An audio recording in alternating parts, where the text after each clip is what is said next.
Okay, good morning, everybody. Hope everybody's well. Happy Tuesday for those that are here live, for those that are coming anytime. Thanks for being here. Big day in America today. Today's election day. As I've gotten older, of course you have to vote. So everyone go out there and do that. Exercise your duty as a citizen. But also remember one thing, that God still runs the world. We got to do what we got to do. And I know that we like to think that we know what the future is going to hold, but we don't. And so vote with your hands and with your head, but leave a little piece of that heart of yours and mine for the creator of the world who knows how to run this world. Today's dedication for the show is dedicated wishing bracha v'hatzlacha, blessings and success to Seed UK. Thank you for that. And to the Rebbitzin Dove. And as this Thursday, thousands of women from New Zealand to Colombia via the UK, Dubai, Canada, South Africa, and more will be joining the first ever 24-hour global challah bake. In a tremendous show of unity, Jewish women from around the world will be bringing the taste of Shabbat into their homes of families everywhere as part of the Worldwide Shabbat Project. I'm wishing a huge mazel tov to the 30 families who are keeping Shabbat for the first time with Seed this week. May Seed be blessed with continued success, bracha, siyata d'shmaya, do the incredible work they do. Thank you, Seed, for who you are, what you do, and for being a part of the boost. Very much so, what we're talking about here on the show right now is the idea of future benefit. Interestingly, that this weekend, for those that are aware, is the Shabbat Project. Jews from all over the world are celebrating. We're having a big show coming up with Project Inspire Thursday night. So check that out, 9 to 11. But what we're talking about right now happens to align, and I hope we'll get there. Stick with me. Regardless of denomination, background, or religion, we're all one. Yesterday, we started talking about this idea of future benefit. What is future benefit? Future benefit is the use of imagination to control discipline. Usually those two are not connected, and that's a shame. In fact, I would think that one of the great shames of our world today is that we give over the power of imagination to creatives and kids. Like if you're not doing something super creative, like someone comes into a house, like an interior designer or an artist, and they're like, oh, well, yeah, of course they're using their imagination. That's what they do. But like regular people, we're not using our imagination a lot. We have given it to the children. In a way, imagination isn't even considered as important as analytical or memorization abilities. Now, why? Between me and you, because of school. School is a wonderful institution whose job it is to teach us information. They're not doing anything wrong. They have a task: teach people information. Okay, if you go to a great school, or if you go to a school that allows for this, and every school now for sure has opportunities for kids to grow their imagination. So yes, current modern day schools have adapted to this, but at least when I grew up, the people that were rewarded in school with good grades and honor and prestige, they just were able to memorize better or analyze better. No one got points for imagination. Okay, it was extra credit. Maybe you were part of the dance group, or you're part of choir, or you're part of debate. No one patted you on the back for getting an A in that. You got an A in math. You got an A in history. You got an A in social studies. Social studies is memorization. Math is analysis. So as we get into the world, we keep those. It's neuroplasticity, right? These are the social contracts that we have. But imagination is maybe the most powerful, misunderstood piece of our brain. And we're going to keep on going back there, because imagination is how everything happens. And I don't in any way mean to knock a school, because I think schools are amazing. And if anyone ever knocked schools, just go through the Zoom that all parents went through, and you're like, yeah, whatever you do there, keep on doing it. I called the principal. 2 weeks into the Zoom school, and I'm like, I just want to tell you that I love you guys and I appreciate what you're doing. And the principal's like, thanks. I'm like, no, I'm watching it. Yeah, that teacher, she's a hero. I mean, like, especially for my boys. I got a boy in 5th grade. Holy mackerel, that teacher is a hero. To all teachers, all schools, God bless you all. But imagination has somehow gotten lost along the way. And we need to use it because it's going to help us in everything that we're doing. Now, how does this apply into what we're talking about? And we spoke about this yesterday, and I want to sort of close this today, which is the imagination allows us to go into the future and live there. Our imagination can allow us to be someplace that we're not. Whenever you're going through something that requires discipline, whether you've brought it on yourself or it came on you. Yesterday, I was talking to an individual who's going through a very hard time. Very hard time. And he's overwhelmed with his life, and he has every right to be overwhelmed with his life. He is struggling horribly. And he sort of knows that if he can get through these next few months and get his life on track, get his family on track, get his job on track, deal with the crises that came to him unexpectedly, he'll be stronger, he'll be better, it'll work out. He just can't do it. He doesn't have the energy for it. So we were talking about this concept. This is what we're talking about. This is discipline. There's also a discipline in getting up in the morning and keep on going when you feel like you can't. That's discipline. There's a discipline on saying I'm getting up in the morning and I feel like I want to go back to bed, and you keep on going and you keep on struggling. I don't want to do the work hard, and you keep on doing it. I don't want to smile, and you keep on smiling. And kid comes home every single day and gives me lip and is disrespectful, and I have to hold it together. Like, that's discipline. When people go through challenges and they keep on chugging, it doesn't look like they're doing much because looks like they're regular, but it's a lot. Someone emailed me weeks ago saying, like, she doesn't feel accomplished. She's gone through and she started listing like incredible stuff that she's going through. And she's like, all I'm doing is getting through my day. I'm like, hello? Yeah, your regular day is incredible because people that are going through what you're going through may not have had a regular day. So there's no like objective, he's successful and he's not, she is. No, it's based on what's in front of us every day. And a lot of that is discipline. Discipline is that ability to push through even when I am uninterested or incapable. It is the opposite, it is the counterbalance of enthusiasm, but it is still charging me forward. And when I am standing in front of something, I need a tool to help me be more disciplined, and willpower isn't enough. So I said to him yesterday, I said, I want you to picture into the future. And of course, when you first tell this to people, they're like, they don't want to hear it because it's soft. Imagination. They don't want that. Memorization is yesterday. Analysis is today. Imagination is tomorrow. But then he did it. And I'm thinking, like, picture 5 years from now. And I want you to just picture it. And he's picturing it. And he's picturing his family, and he's picturing his life. And I'm like, now picture the impact that this moment that you're going through right now and going through it strong is going to do for the next 5 years. And he was able to sort of connect why these next few months in his life, if he gets through them, will have a major impact on his ability to pick the pieces up of his life and continue to grow what he wants, which is a healthy, happy, normal family and a successful life. And then I said to him the following, and this is the key. Try, if you can, to feel the benefit of the end of the road. Try to taste the joy of the finish line now. Right? Don't just picture that you're going to get there. And when you get there, you will feel good about yourself. I got that.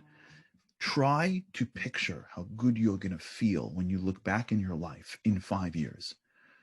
and you look back at the time where you couldn't get out of bed in the morning, and you say, I got out of bed in the morning. And because I did, I am where I am. And take that feeling that you're going to feel and feel it now. Now, this is another stretch. This is called future benefit. Like I said yesterday, we do this negatively all the time. We anticipate failing. We anticipate danger. We anticipate things all the time, and it already bothers us. We're nervous to speak days before we get up to speak. So we're taking the future and putting it into our lives. We're already anticipating failure. We don't do it with benefit. And it's a shame. But if we start to appreciate the future benefit today, because the imagination is in our minds, and our minds to control our feelings. First of all, two things will happen. One thing is, which we're not getting to yet, which is it'll change our schema, which we have to get to. So Andy, please remind me what this does. And we did this for those who've been with us for a while. You know, we did this a while ago. How your brain changes the neuroplasticity, but also changes the filter. So it'll make you more successful. That's why imagination is more successful, and we'll get there. Oh, we've been there, but we'll go back to it. But what it means for us now is that by appreciating the future benefit, what you're doing is you're actually creating a mechanism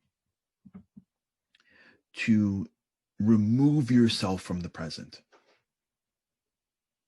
And whenever you're in the present and it's challenging, your limbic system is going crazy.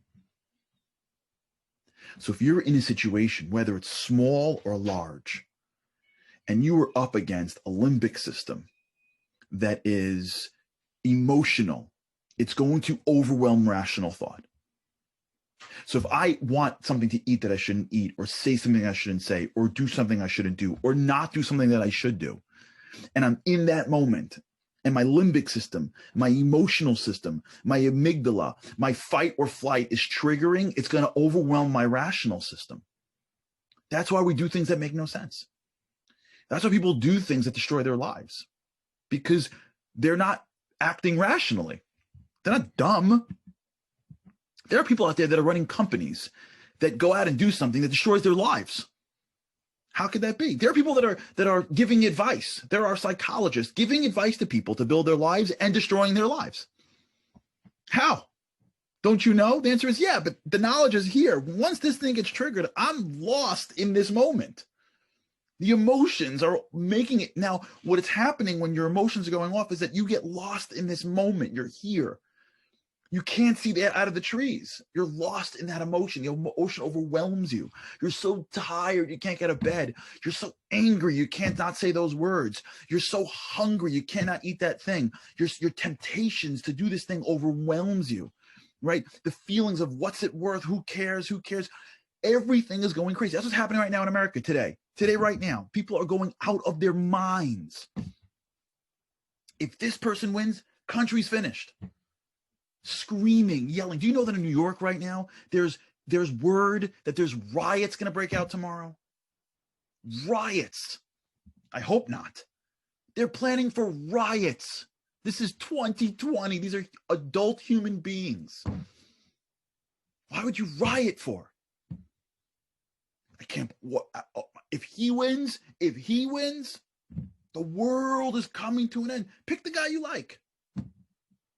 But when you're in this moment of emotion, the limbic system, the fight or flight, oh my gosh, if he wins, then this happens, and that happens, this happens, and now we're lost in this moment right now, and the emotions start going crazy, and all rational thought is gone. Raw rational thought is gone. What happens to us is that what really blocks us is that when you're stuck in an emotion, rational thought goes out the window. And then it's over, and then either you held out and you're like, thank God, or you didn't, and now you got to deal with it. What future benefit does, what going into the future and bringing it into the world now does, it's not like a trick to give you more joy. What it does is it actually is like a light switch for the immediate emotion. by gaining a benefit in the future and bringing it into the present, what you're doing, if you can picture it, is you're actually bringing the future in, and you're shining the light on the present by expanding the lens now. Because if I can think 5 years from now, today, and see the benefit of what I'm going through, then today I start to quiet the emotion from overwhelming. I'm jogging and I picture the finish line already. And even though I'm on mile 9 and I'm going out of my mind, I'm already picturing the finish line, and I can feel the joy of crossing that line.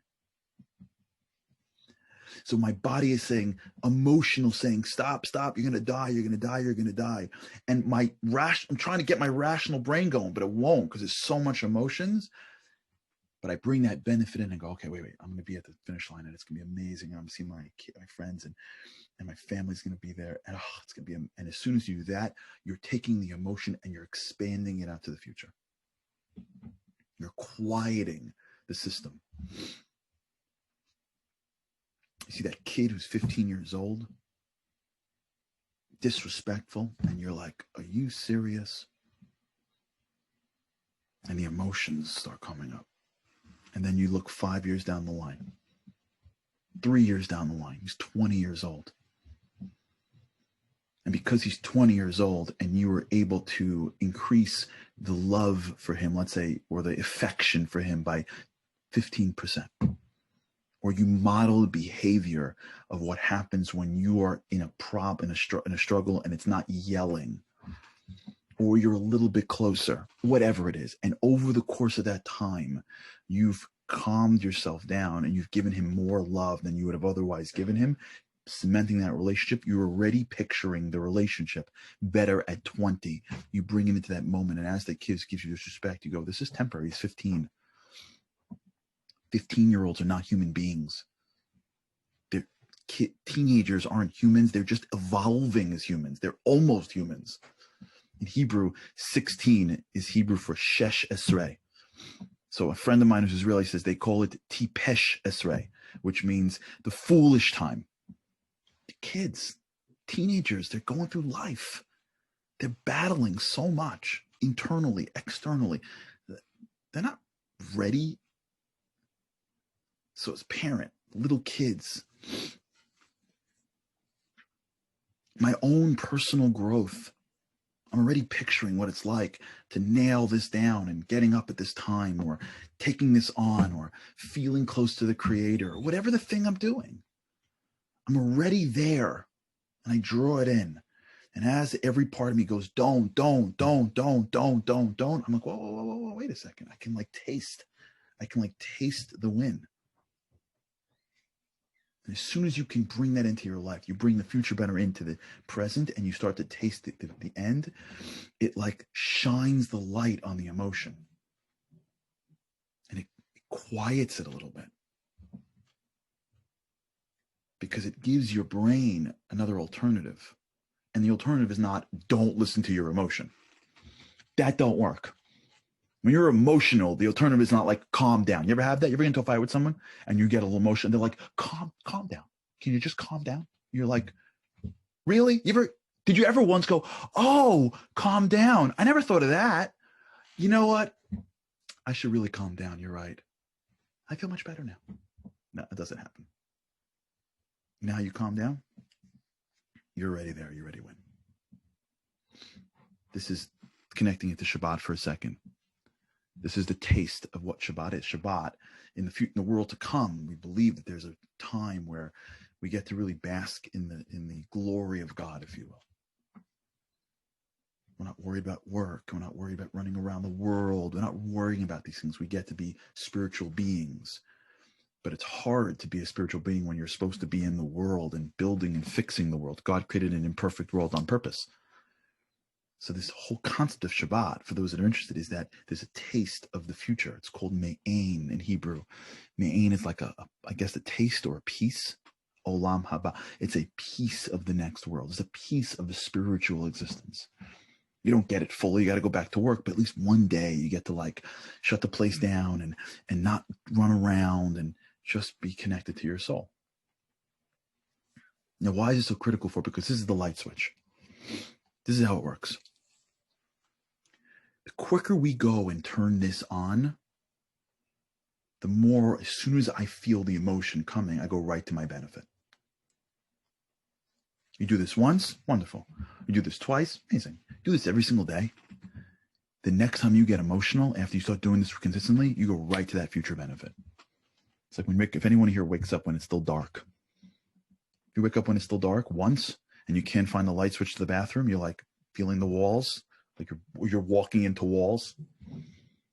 You wake up twice. If you wake up before dark consistently, you don't even think. You just go right to the bathroom.